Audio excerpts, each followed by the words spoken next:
Picha inaanza kitonyesha mama na mwanae, pia huyu ni mkwe. Huyu anayemvisha shati huyu mdada ni mume wake. Lakini jambo la kushangaza, mama mkwe anakisiana na mkwe wake. Angalia, huku bidada huyu alikuwa hajui kinachoendelea, lakini hawa wawili wanaonekana walikuwa na mahusiano ya kimapenzi. Angalia kinachoendelea mpenzi msomaji, niangalizie kizaazaa. Huyu bidada alikuwa anajiandaa kuelekea kazini, na huyu anayemvisha jamba koti aka koti ni mume wake, na huyu wa pembeni ni mama wa huyu dada huyu. Basi anamwambia, nataka niende kazini mume wangu. Nenda salama, nakupenda. Na mimi nakupenda pia. Jamani mimi. Huyu jamaa alikuwa ameolewa huku ndani. Ameletwa kwao na huyu bimdashi. Na huyu binti. Basi wanaagana, mbaki salama jamani. Na wewe uende salama. Nakupenda mwanangu. Nakupenda pia mama. Aja. Alipofunga mlango walitizamana. Njoo huku. Ameenda sasa, tunataka tufanye mambo yetu kisawasawa. Basi wakavutana bwana, wakapelekana pembeni. Haya, kilichoendelea niangalizie. Haya bwana, huyu mwanamume unayemwona hapa mpenzi mtazamaji ni mwanamume ambaye alikuwa ameolewa humu ndani. Huyu mama na mwanae walikuwa na pesa nyingi sana ambazo waliachiwa na mume wake. Basi huyu aliletwa humu ndani na mwanae na huyu mama, lakini mwisho wa siku penzi limedondokea kwake. Angalia mambo wanayoyafanya mpenzi mtazamaji. Penzi lilikuwa limenoga, penzi lilikuwa limenoga kweli, yani shata. Basi huyu mdada alipofika nje kwenye gari lake, aligundua funguo hayuko nayo. Aligundua funguo yake ameisahau ndani. Funguo ya gari haimo kwenye mkoba wake. Ndipo alipopiga hatua moja kwa moja kurudi ndani alipokuwa ameacha funguo yake. Akafungua mlango moja kwa moja, akaingia mpaka ndani. Akaita mama. Huko penzi ndio lilikuwa limenoga. Wakashtuka. Akasikia kama mlango unafunguka. Kila mtu, huyu alishika gazeti, huyu akashika simu, akafunga shati kishingo upande. Basi akaendelea kufanya mambo mengine. Bimdada anarudi ndani ili aweze kuangalia funguo yake. Lakini alipofika ndani aliona kama kuna vitu ambavyo vimekaa shaga bagara. Mama alimuita. Vipi mwanangu, unasemaje? Mbona umerudi ghafla jamani mwanangu? Aliangalia kuna mambo hayako sawa humu ndani, yamekaa kishagra bagara. Vipi, kuna kitu gani ulichokisahau mwanangu? Umesahau nini huku ndani? Huko najiweka sawa. Macho yalikuwa yamelegea kumaanisha kwamba tayari ulikuwa umeshafika sehemu ambapo inahitajika. Alimuuliza, mbona huku ndani pamekaa shagra bagara mama? Ni kitu gani ambacho kilikuwa kinaendelea humu?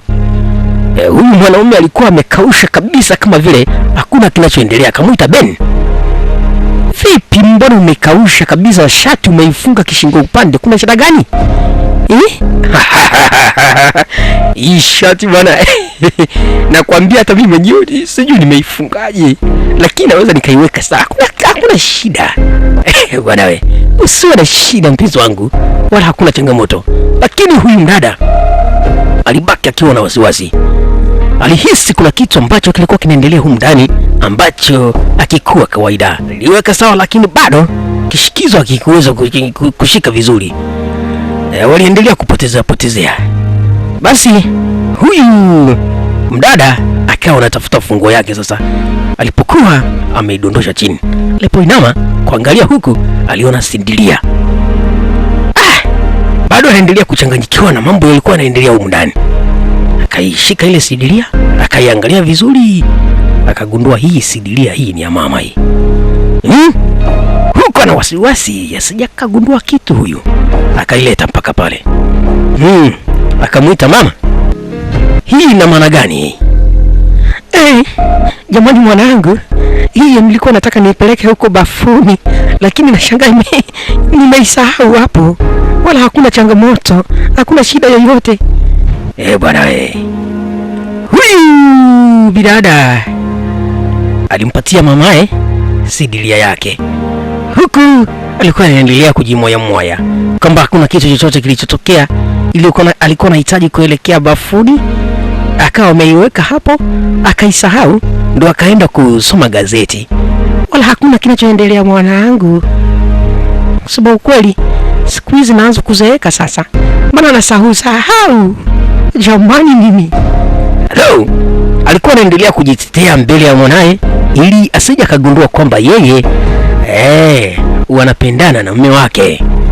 Basi baada ya kupokea uongo wa hapa na pale, bidada hakuwa na la kufanya. Ndani ya moyo wake mawazo yalikuwa ni mengi. Akamuita Beni. Baby wangu, ninaenda. Nakupenda. Uende salama kipenzi changu. Bwana we. Walimwaga kwa bashasha, lakini yeye ndani ya moyo wake alibaka kiwa na kiulizo. Basi alizipiga hatua kuelekea pale mlangoni. Mawazo yalikuwa mengi ndani ya moyo wake. Akasema hapa kuna kitu ambacho kinaendelea ambacho hakiko sawa. Na kuambia ukweli, anajishuhudia yeye mwenyewe ndani ya moyo wake na kujishauri kwamba mama yake na huyu mume wake kuna mambo yanaendelea hapa yalikuwa sio ya kawaida. Akaufunga mlango, akaubamiza huku ndani wakajua kwamba tayari ashatoka nje. Ndipo alipoweka chini vitu vyake moja kwa moja, huku mama akapumua. Akasema tayari ameondoka. Angetukamata. Na kuambia ukweli, kanuzenja ya kasusi. Yaani hapa tungenaswa na kudakwa. Lakini sasa atakuwa ameondoka, maana alikuwa amesahau fungo yake. Kwa hiyo hapa ni muda mzuri wa sisi kujimoya.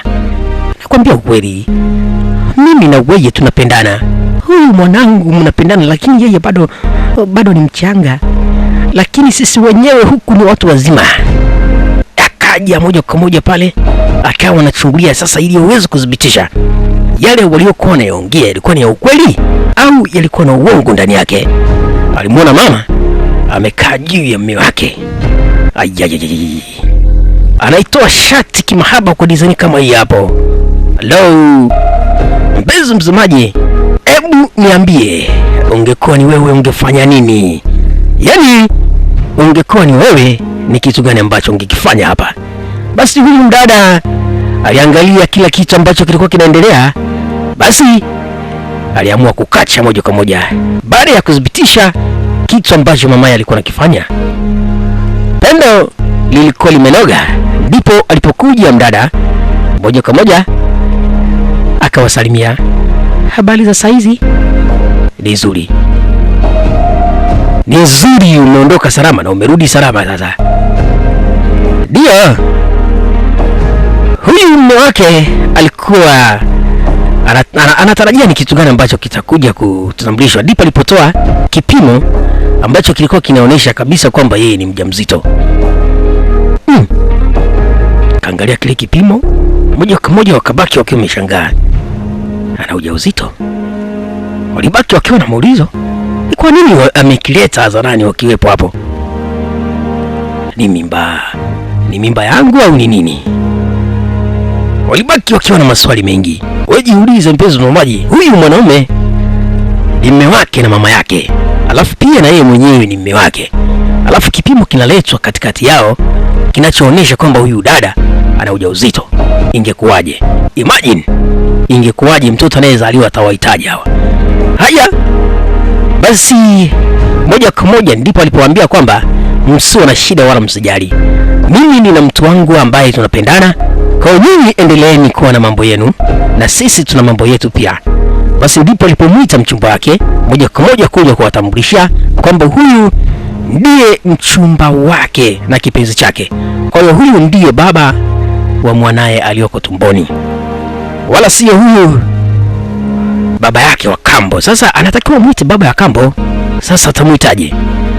Ashakuwa na mama yake, na ilikuwa shida kubwa sana kama ingetokea akawa na ujauzito wake, kwa sababu tayari na huyu mama naye ana mahusiano naye.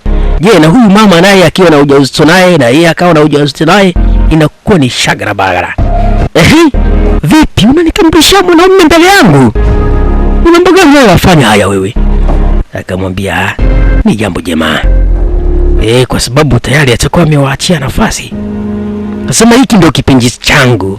Huyu ndiye baba wa mwanangu aliyoko tumboni. Kusema ukweli ninampenda, na nyinyi siwezi nikawaingilia katika mapenzi yenu. Kusema ukweli nilikuwa nakupenda wewe, lakini mwisho wa siku ukaja kugundua kwamba mama yangu ndiye anayefaa, sio mimi. Kwa hiyo siwezi nikaingilia mahusiano yenu. Umeona mama ndiye anayefaa, basi hata na mimi mwenyewe nimeamua kumtafuta mtu mwingine anayenifaa. Siwezi nikasababisha mama tukagombana na mama yangu. Ni bora sasa na mimi nichukue nafasi nyingine.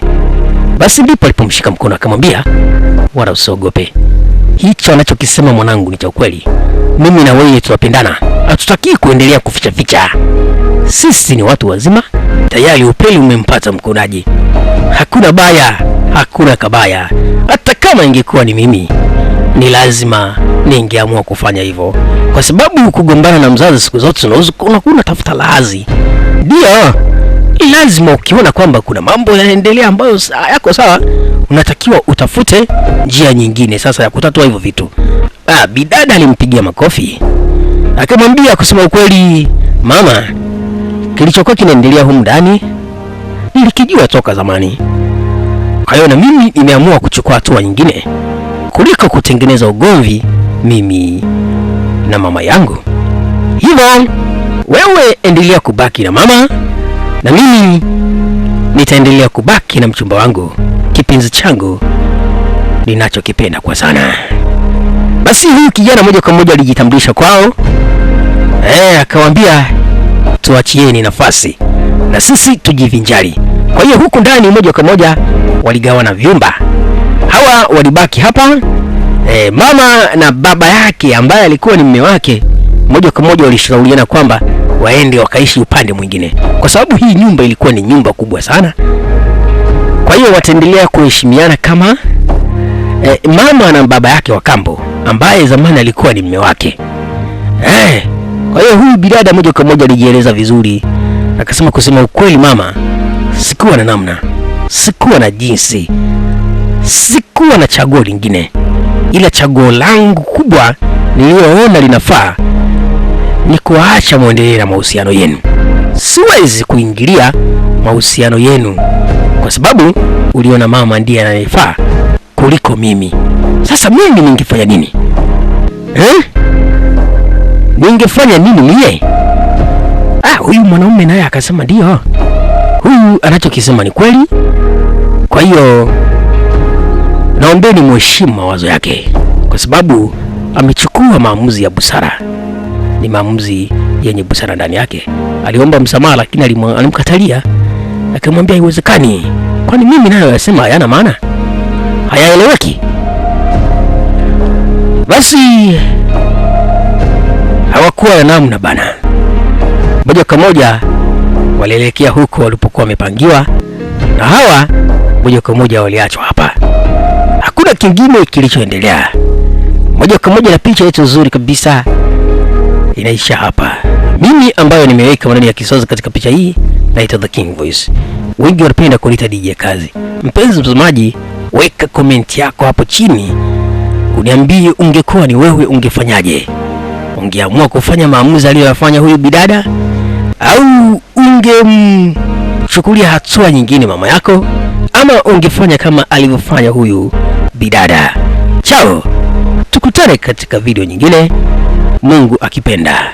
Alamsik.